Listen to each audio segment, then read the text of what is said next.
આજરોજ બપોરે 12 વાગે વડનગરમાં ઉમિયા માતાજીની ભવ્ય શોભાયાત્રા નીકળી। દેવી દેવતાઓની ઝાંખી સાથે નીકળેલી શોભાયાત્રામાં મોટી સંખ્યામાં લોકો જોડાયા।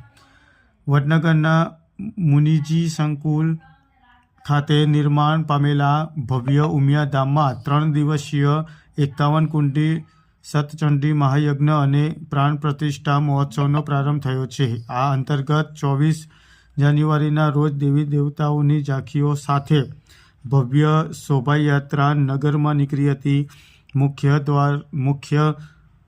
દ્વાર અને મુખ્ય નગર પર આ વડનગરમાં આયોજિત આ ભવ્ય નગરયાત્રામાં મહેસાણા સહિત સમગ્ર પંથકમાંથી પાટીદાર સમાજ અને અન્ય સમાજના લોકો મોટી સંખ્યામાં ઉપસ્થિત રહીને શોભાયાત્રામાં ભાગ લીધો હતો।